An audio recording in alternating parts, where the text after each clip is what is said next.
Welcome back to Perks Recap Podcast. Back at it again for the New York Yankees series reviews. This is a series against the Angels, but before we get to that, those of you who are looking for some music reactions on the channel, as usual, just letting you know that they're not going anywhere. Obviously, I'm still doing them. The reason why there hasn't been one in a little bit is because the last one that I tried to do got blocked, and I've been trying to get through that process. It's a whole process to try to get it unblocked, and yeah. Anyway, they'll be coming. More and more will be coming, assuming that the block gets lifted, which usually it does, but sometimes it doesn't. If it does get lifted, then there'll probably be a day where I either release two or instead of every other day like I always do, it'll be like 2 days in a row or 3 days in a row of videos. Still going to be doing those music reactions. But anyway, let's get to the New York Yankees. The red hot New York Yankees. They have won 7 series in a row in 9 games out of the last 10. They are on fire. They've got a 7 game lead in their division, which is bigger at this point than the 1998 Yankees had at the time, which is crazy to think of how many wins that team accumulated at in 1998. Probably the best team I've ever seen. Probably the best Yankees team since probably maybe the 50s, the Yogi Berra, Whitey Ford time in that Mickey Mantle days, those days. Um, Either way, maybe even better than those teams. My father has said many times that that's the best team he's ever seen. So that's over the 70s teams. That's over the 60s teams that he saw. Not that the 60s were a great time for the Yankees, but you know what I'm talking about. Anyway, 1998, they did not have a 7 game lead on May 28th. So May 26th, the series started with a 5-1 win. Ryan Yarbrough, 6 innings, 1 run, 1 walk, 7 Ks, 2 hits, a 3.06 ERA, gets the win. He's 2-0. He has been a godsend. My goodness, Ryan Yarbrough has been absolutely ridiculous. I'm just wondering when Luis Heel comes back, which is still probably at least a month and a half away, figure around the All-Star break time. Who's going to be the odd man out in the rotation? Will Warren's pitching pretty well. Yarbrough's pitching well. Even Schmidt's pitching good too. Like I don't know who. I guess it would be. To be honest, it might be Will Warren who might be the odd man out when Luis Field comes up back. Or maybe they'll go to a 6-man rotation for the first time in their history, which I wouldn't be opposed to. Keep these guys fresher. I know some of these guys want the 5-man rotation. That's what they're used to. But I'm sure that going to a 6-man, I mean, even in a 5-man rotation, if you stay with those same 5 guys, you have a day off, then it's a 6th day anyway that you're pitching. You know what I mean? So I don't think it's that big a deal to go to a 6-man. And yeah, you keep these guys, their innings down a little bit to the guys that you might be a little concerned about that aspect with them, like a Luis Heel or a Will Warren, maybe even a Yarborough. So anyway, he was fantastic. Again, they won 5-1. So the only person that gave up a run, let's see. Oh yeah, it was Yarborough. I'm sorry. 6 innings, 1 run. Okay, so De Los Santos came in, didn't give up anything. He pitched an inning and a third, got 3 Ks. De Los Santos' ERA is down to 1.64. You kidding me? 1.64. Leiter Jr. pitched 2/3 of an inning, uh, gave up a hit, but got a K. And Luke Weaver came on and got the last inning, got the last outs, gave up a hit and a walk. He actually had 2 guys on. So the Weaver is still, he's still Weaver. His ERA is 0.73. But you're starting to see he's not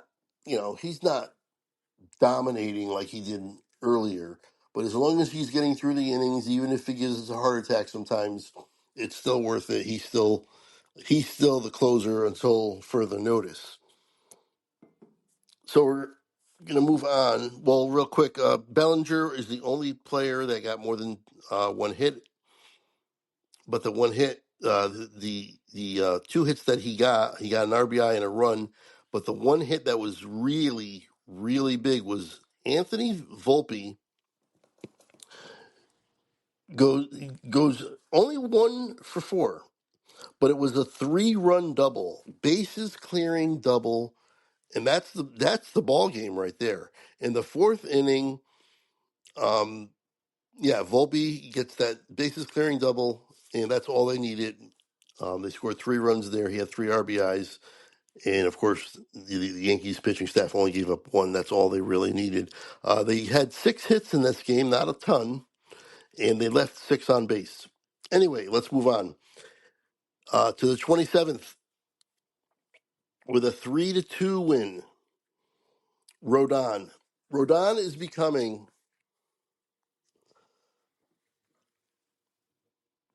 one of the top 5 pitchers in the American League. Is it safe to say that now? The Yankees have 2 of the top 5 pitchers in the American League. I mean, I don't know how much better you can get. I mean, he's pitching for length, and his numbers are just really, really good. He's 7-3. He went 7 innings here, gave up 5 hits, had 10 strikeouts. His ERA is down to 2.60, and that crash that I've been expecting from him because of his inconsistencies before, I can't expect it anymore. I mean, I probably, hopefully I didn't just jinx it and it's going to happen next time. But regardless, he has been so, so good. There's no complaints about Carlos Rodon at all. Can you imagine if Garrett Cole didn't get hurt? We had Cole, Freed, and Rodon. Wow. Wow, wow, wow. With the way they're pitching, wow. I guess that's the dream next year, right? Because that's what we'll have next year. Anyway, Luis, um, I'm sorry, Johnny Lasagna, Loizaga, comes on for an inning, gets 1 strikeout. His ERA is at 169, but I mean it's very volatile right now. He gives up a couple runs, it's going to go through the roof because he's got so few innings. Devin Williams, because Weaver pitched again the day before, and he had been pitching a lot lately. Devin Williams comes on for the save, and he got the save. Obviously, they won 3-2, but he came on and it was 3-0, and he still, I don't know, I don't know. I guess it secures Weaver's spot as the closer a little more, but he goes 1 inning, gives up 3 hits and 2 runs. The first pitch, I believe, was a home run, and then he goes on to give up another run later. Um, he got, like I said, he got the save. It was his 5th save on the season. Um, but gives up the only 2 runs of the game. Did not look great. Did not look good. Still not right. He was coming off of a streak of like 3 or 4 at least good outings in a row where you thought, okay, maybe he's riding himself. And I think I said that in the last podcast that I think he was riding himself. But his one appearance in this series was not good. Um, Ben Rice hit a home run. That's all he did though, 1 for 4. And so did Peraza. He was 1 for 3. There was nobody else. Nobody had 2 hits. Not one player on the team had 2 hits. They only had 6 hits total again for the second day in a row, which is not a lot. I mean, they scored 5 runs the first game, but this game they only scored 3. And you'll see what happened in the last game as well. They're not scoring a ton of runs right now. Judge has definitely cooled off, and I hope it's just not a prolonged like slump, and he can come out of it relatively soon. But regardless, they did sweep this team, so they're still winning without Judge doing much. In fact, in all my notes on the games, he's not mentioned once. I didn't mention him even once. So, yeah, they had 6 hits and they left 8 men on base. That's not great. And again, nobody got 2 hits. We'll go to the 28th now, May 28th. That was a 1-0 win. I told you they're not scoring a lot of runs here. They only got 1 run. They had 7 hits, which is a little bit, better than 6, but still not spectacular. Solid. But they left 10 men on base the first 2 innings, the first inning and the second inning. They left the bases loaded both innings. Only got 1 run out of it in the very first inning with a sacrifice fly by Volpe. And by the way, you talk about Volpe and people, and I had my doubts, and I still do. I'm sure people have been kind of on him a little bit about not progressing the way they wanted. But in the 5-1 win, he gets 3 RBIs, and in the 1-0 win, he gets an RBI. So he's responsible for the only run of this entire game. So you gotta give him that. Schmidt comes on. He's 2-2 now. He got the win.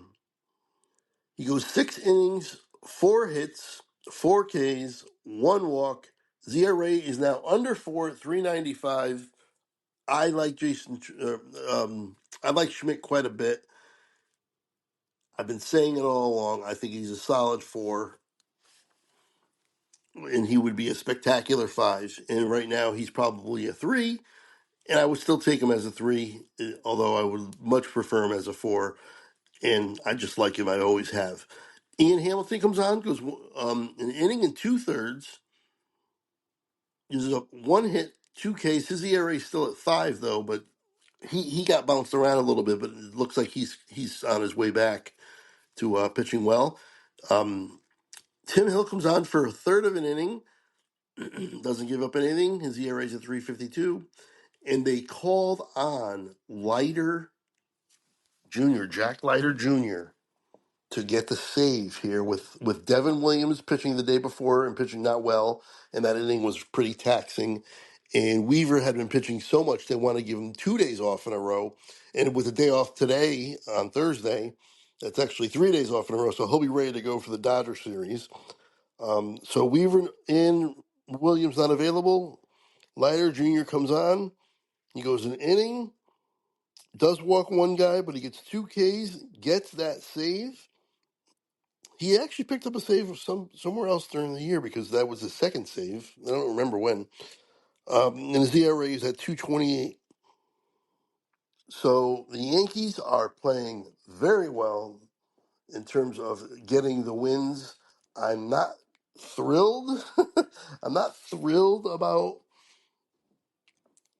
how they're hitting.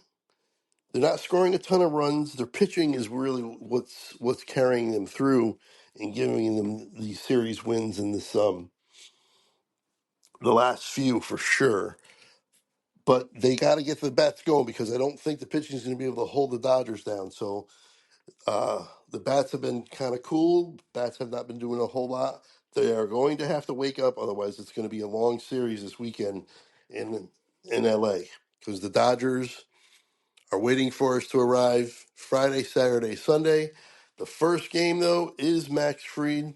You gotta hope that he, is as dominant as he's been, or at least keeps them at bay. But we have got to score runs. Mark my words. If we don't score runs, we are going to lose. And I know that's like ridiculous to say on the surface, but you know what I mean. We have to score and score and score and score. I think the Dodgers are going to score at least probably at minimum 3 to 4 runs a game.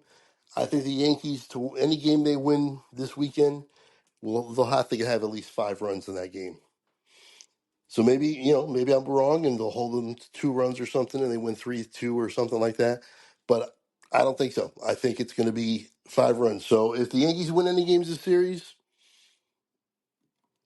look for them to have 5 runs or more in that game that they win. Hopefully they can win 2. I mean, I'm not even thinking of a sweep, obviously. Um, just if they can win another series, if they can win the Dodgers series, that would be great. Wow, that would really be a boost. But you know what? It's not the end of the world if they don't. If they lose 2 out of 3, it is the Dodgers. it is, they've been so hot. They're going to come down off of this high.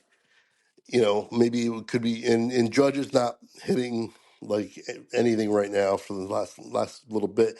He's getting a single here and there, but he's not the power for whatever reason. His home runs, he hasn't hit a home run in a while, and the last one he hit before that one, he hadn't hit one in a while either. So he's really in a home run drought. But you know what it's like with him. Once he gets going, he can hit 7 or 8 in like a 9 game span or 10 game span or something ridiculous. So hopefully he can get hot. If he can get hot like right now, like starting with this Dodger series, he can carry the offense and get to that 5 run goal that I'm setting for them. He can help them get there for sure. Real quick, one last little thing. I talked to some friends about the Yankees, and I don't care about the New York Mets. I don't even understand the rivalry with the Mets. I know it's a rivalry within the city. I get that part of it, but even so, the enemy of the New York Yankees is the Boston Red Sox. It's not the New York Mets. I don't care about the Mets. The Mets winning or losing is like the Royals winning or losing to me. I don't. It doesn't matter to me one bit. Not that I want them to lose or want them to win. I just don't care. It doesn't matter to me. But the Juan Soto thing is a topic that people still talk about, and I talked to my friends, Yankee fans, and just presented the question: if you can go back and get Juan Soto, because the Yankees clearly wanted him, we can admit that. We know the Yankees wanted him. They offered him a huge contract. If you can go back and change it and get him, would you?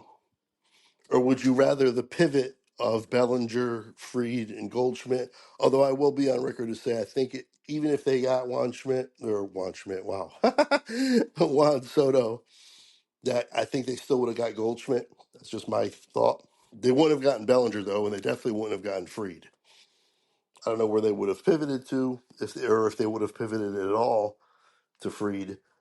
But anyway, every single one of them, and myself included, all said no, we would rather not go back and get Juan Soto. We like the pivot that has happened in the way the team is constructed now. And I said I agreed with them. I'd rather not have Juan Soto and have the team we have now. And it also is for the future as well. It's not just for this year.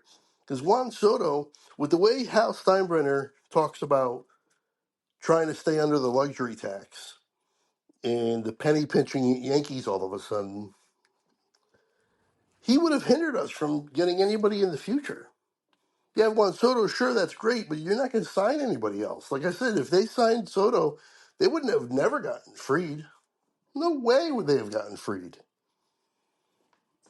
They're not putting giving him that contract. And anybody in the future would be in the same situation. So I don't think it would have been a good idea, and I think it's better off that they did not get him. And at the time, I wanted him, obviously. But when he left, and they started to pivot. I started to see the signs. I'm like, you know what? This is better, and this will be better next year too, because these contracts, these guys are all, Juan Soto signed a 15-year deal. These guys are all a couple years, 1 year. You know, you get out from under it. You get out from under Stroman's contract. You're going to have some money actually to spend on other guys and address other needs. So I'm all for that. I like when the free agency begins, when the Yankees are players and really in there signing some big time guys. I don't think they're going to be in the Kyle Tucker sweepstakes next year. I would love, love, love for them to get Kyle Tucker. Oh my goodness, can't talk. Kyle Tucker. Yes, but I would love for them to get Tucker. He is one of the best players. You could even make a case that he might even be better than Soto. You could, because he steals bases and Soto doesn't, and he's got just as much power and just as much of a hit tool in terms of batting average and stuff like that. Um, Probably not the eye Soto has. Soto's got, he's always going to get his walks, but other than that, and he's a good fielder too. So I think Bellinger is on a 2-year deal, has 2 years left. I'm not entirely sure, but regardless, if Tucker's there and he can fit in the budget, and they want him, I would love for them to get him. And we'll see what happens, but I don't think so. I think he's going to be very expensive, and then we'll be right back to what I was talking about, where we get Tucker, sure, that's great, and then we're not going to be able to sign anybody for the next 10 years because the salaries are just too high. Anyway, I've blabbered on long enough. Hopefully you enjoyed this one. The LA Angels were swept by the New York Yankees. Definitely enjoyed it. And bring on the Dodgers Friday, Saturday, and Sunday. And until then, I will see you later.